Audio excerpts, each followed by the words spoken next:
Selamat siang semuanya. Jadi video ini merupakan tugas mata kuliah Ekonomi Sumber Daya Alam dan Lingkungan dengan bimbingan dosen pengampuh Bapak Dr. Bonaraja Purba MSI.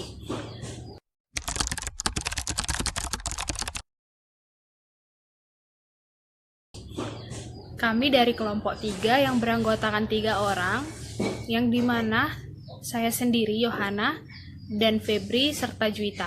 Jadi di sini kami akan menjelaskan sedikit tentang kelangkaan sumber daya alam dan lingkungan. Nah, jadi sebelum kita membahas ini lebih lanjut, kita harus mengetahui terlebih dahulu apa sih itu pengertian dari kelangkaan. Jadi di sini kelangkaan memiliki arti kondisi di mana kita tidak mempunyai cukup besar sumber untuk memenuhi semua kebutuhan kita. Ada beberapa penyebab terjadinya kelangkaan sumber daya alam. Di antaranya, jumlah penduduk yang sangat cepat, sifat keserakahan manusia, keterbatasan kemampuan produksi, bencana alam, serta letak geografis yang berbeda. Jadi, dampak yang ditimbulkan oleh kelangkaan sumber daya alam ini sendiri itu ada 3 macam. Yang pertama itu tingkat produksinya yang semakin menurun. Lalu yang kedua itu menurunnya pendapatan masyarakat. Serta yang ketiga itu adalah naiknya harga-harga barang. Nah, untuk mengatasi kelangkaan sumber daya alam itu sendiri ada beberapa cara yang dapat kita lakukan. Yang pertama itu adalah eksplorasi dan penemuan. Jadi ini itu dilakukan untuk memperoleh sumber daya yang baru yang belum diketahui. Yang kedua itu adalah adanya kemajuan teknologi. Yang ketiga itu penggunaan substitusi. Jadi dalam hal ini sumber daya yang berlimpah itu disubstitusikan untuk sumber daya yang langka. Yang keempat itu adanya pemanfaatan kembali dan daur ulang. Selanjutnya akan dijelaskan lebih lanjut oleh rekan saya, Febri. Baik, di sini saya akan membahas mengenai elastisitas substitusi penggunaan sumber daya alam. Kita mengenal adanya substitusi masukan yang memikirkan kekurangan salah satu masukan yang digantikan oleh masukan lainnya. Baik kekurangan itu disebabkan oleh tidak adanya langkah suatu masukan maupun karena mahalnya suatu masukan. Barnett dan Moss menambahkan 4 indikator kelangkaan yang bersifat parsial, yaitu yang pertama, bertambahnya kelangkaan sumber daya alam. Yang kedua, kelangkaan akan menaikkan nilai keluaran ekstraktif. Dan yang ketiga itu ada penggunaan sumber daya alam dan energi akan semakin ekonomis. Yang keempat itu penurunan kualitas sumber daya alam dan energi. Dari saya adalah kelangkaan pasar dalam pengelolaan sumber daya alam. Di sini saya akan menjelaskan terlebih dahulu arti dari kegagalan pasar.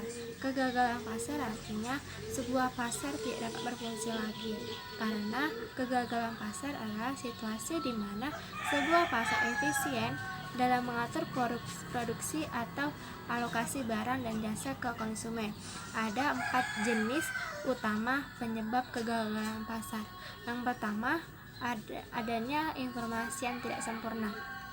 Kita tahu bahwa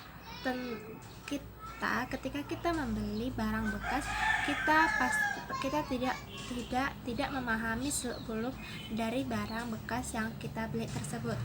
Dan yang kedua adalah daya monopoli, di mana asumsi pasar persaingan sempurna adalah produsen lebih banyak dan kecil-kecil sehingga secara individu tidak mampu mempengaruhi pasar.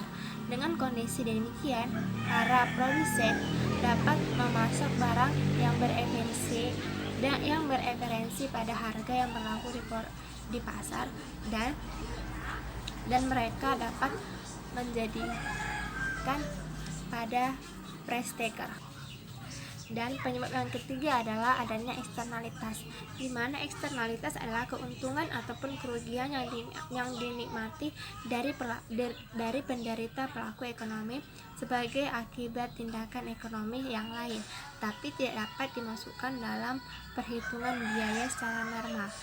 Dan penyebab yang keempat adalah barang publik, di mana barang publik mempunyai 2 sifat. Yang pertama private dan non-divisible, di mana sifat yang pertama adalah rival, di mana rival ini barang tidak dapat dikonsumsi secara bersama-sama atau hanya dapat dikonsumsi dalam satu orang saja tanpa saling merugikan. Dan yang kedua, dalam sifat private ada Sifat eksklusif artinya untuk mendapatkan barang tersebut seseorang harus memenuhi syarat. Dan sifat dari barang publik yang kedua adalah sifat non-divisible, artinya barang publik dapat dinikmati oleh seluruh orang tanpa dibagi-bagi. Ada tanggapan pemerintah untuk merespon tersebut. Yang pertama, pemerintah mengeluarkan undang-undang yang memberlakukan undang-undang khusus dalam kegagalan pasar. Yang kedua, adanya penyediaan langsung jasa dan barang-barang publik. Yang ketiga, adanya subsidi, di mana subsidi ada untuk mengurangi harga barang yang didasarkan pada kepentingan barang publik yang diperoleh. Dan yang terakhir, adanya izin perdagangan, di mana izin ini untuk memungkinkan perusahaan-perusahaan untuk menghasilkan sejumlah barang tertentu.